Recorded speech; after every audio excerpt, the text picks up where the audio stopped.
कि जो लोग चीख चीख के चैनलों पे ये कह रहे थे कि ये शिवलिंग नहीं फव्वारा है और ये मस्जिद है, ये चिल्लाने वाले लोगों के मुंह पर एक करारा तमाचा है।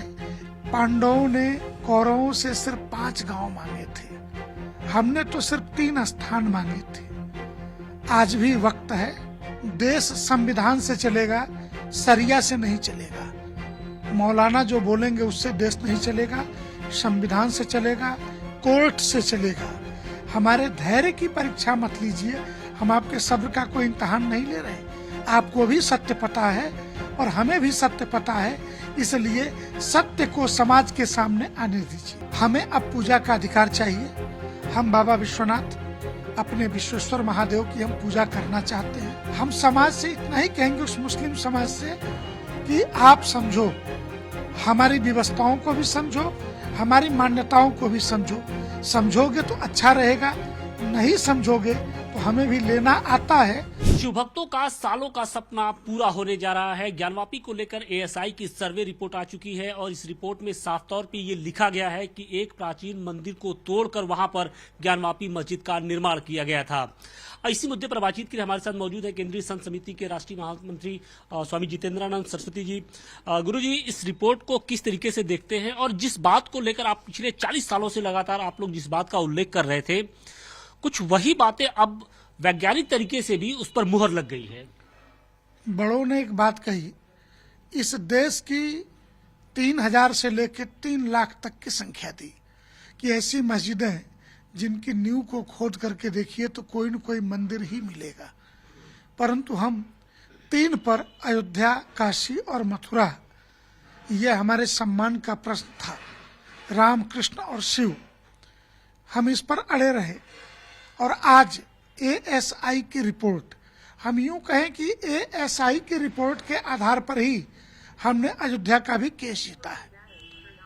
आज काशी विश्वनाथ के संदर्भ में यह रिपोर्ट एक पहला कदम है इस दिशा में आगे बढ़ने का और हिंदू समाज और संत समाज को नैतिक बल प्रदान करने का कि जो लोग चीख चीख के चैनलों पे ये कह रहे थे कि ये शिवलिंग नहीं फव्वारा है और ये मस्जिद है, ये चिल्लाने वाले लोगों के मुंह पर एक करारा तमाचा है।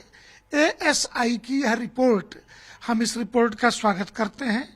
इस देश के जनमानस के मन को बदलने में यह रिपोर्ट बहुत ही सहायक सिद्ध होगी और आपके माध्यम से एक अपील और करूंगा कि पांडवों ने कौरवों से सिर्फ 5 गांव मांगे थे, हमने तो सिर्फ 3 स्थान मांगे थे। आज भी वक्त है, इस देश के सो कॉल्ड अल्पसंख्यक समुदाय अर्थात मुसलमानों के पास कि वो अमन, चैन, भाईचारा चाहते हैं, तो वो हमें ये दोनों शेष बचे हुए स्थान वापस करके भाईचारे का सबूत पेश करेंगे, वो ज्यादा हितकर रहेगा। आप कह रहे हैं भाईचारे का सबूत, लेकिन वहां पर मुस्लिम पक्ष है वो ये कह रहा है कि हमारे सब्र का इम्तहान लिया जा रहा है, हमारी जो पीठ है वो दीवार से चिपकाई जा रही है, दीवार से लगाई जा रही है और अब हमारे सामने करो या मरो की स्थिति है। वो सुप्रीम कोर्ट को भी मानने को तैयार नहीं है। तो ऐसे में लगता है कि जब एएसआई की रिपोर्ट आ गई है तो क्या वो जो मस्जिद पर अपना हक है उसको इतनी आसानी से आप लोग को देंगे? देश संविधान से चलेगा, शरिया से नहीं चलेगा। मौलाना जो बोलेंगे उससे देश नहीं चलेगा, संविधान से चलेगा, कोर्ट से चलेगा। और यह रिपोर्ट कोर्ट ने सार्वजनिक की है, समाज के सामने आई है। मैं उनसे कहूंगा, अगर उनको ये भ्रम है कि उनके सब्र का इम्तहान, तो सब्र का इम्तहान तो लेने की कोशिश हमारी की गई थी कि आपके सत्ता में थे आपके लोग, तो आपने कोर्ट के निर्णयों को भी किनारे रखवा दिया कि इसकी घोषणा न हो। परिणाम था 6 दिसंबर 92। इसलिए हम यह कहेंगे कि आप हमारे सब्र की परीक्षा मत लीजिए, हमारे धैर्य की परीक्षा मत लीजिए। हम आपके सब्र का कोई इम्तहान नहीं ले रहे। आपको भी सत्य पता है और हमें भी सत्य पता है, इसलिए सत्य को समाज के सामने आने दीजिए। अब जबकि एएसआई की सर्वे रिपोर्ट आ चुकी है, इस रिपोर्ट में साफ तौर पे ये लिखा गया है कि मस्जिद के अंदर हनुमान, इसके अलावा जो गणेश जी की प्रतिमा है, इसके साथ ही भगवान शिव से जुड़ी हुई कई सारी जो चीजें हैं वो उसका उल्लेख किया गया है। तो ऐसे में क्या आप लोगों को लगता है कि अब वहां पर जिस तरीके से नमाज अदा की जाती है, वजू किया जाता है, वो करना जायज होगा, और इसे रोकने के लिए अब आप लोग की ओर से क्या प्रयास किया जाएगा? कोर्ट में एप्लीकेशन लगेंगे। हमें अब पूजा का अधिकार चाहिए। हम बाबा विश्वनाथ, अपने विश्वेश्वर महादेव की हम पूजा करना चाहते हैं, इसलिए ये अधिकार चाहिए। जो पार्टियां कोर्ट में लड़ रही हैं वो एप्लीकेशन मूव करेंगी। और संत समाज तो कोर्ट में कभी लड़ा ही नहीं। महंत रामचंद्र दास जी के बाद, बाबा अभिराम दास के बाद रामलला स्वयं पार्टी थे, आज बाबा विश्वनाथ स्वयं पार्टी हैं। इसलिए हम कोर्ट नहीं जाएंगे।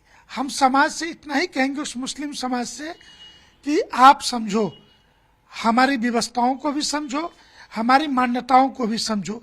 समझोगे तो अच्छा रहेगा, नहीं समझोगे तो हमें भी लेना आता है।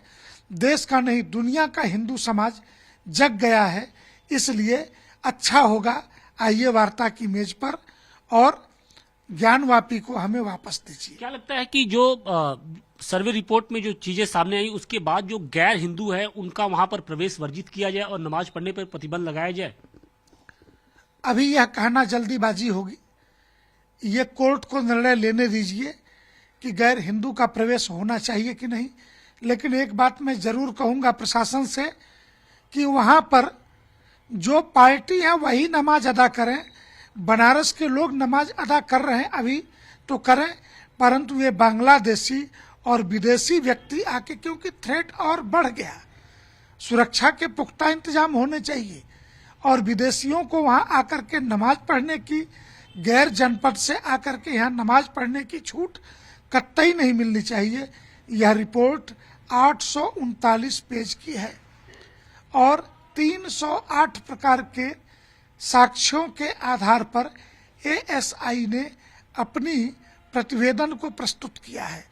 इसलिए मेरा निवेदन है कि अभी देर नहीं हुई है।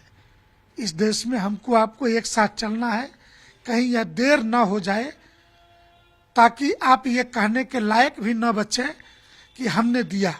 बिल्कुल देर ना हो जाए। और इसी बात को लेकर जो हिंदू पक्ष है वो बार बार मुस्लिम पक्ष से ये अपील भी कर रहा है कि जो ज्ञानवापी को लेकर उनकी जो जिद है वो उसे छोड़ दें, क्योंकि अब एएसआई की ओर से भी जो साक्ष्य प्रस्तुत किए गए हैं, जो सर्वे प्रस्तुत किया गया है, उसमें साफ तौर पे है कि ज्ञानवापी कोई इस्लामिक स्ट्रक्चर नहीं है, बल्कि हिंदू देवी देवताओं से जुड़ा हुआ कोई प्रतीक है।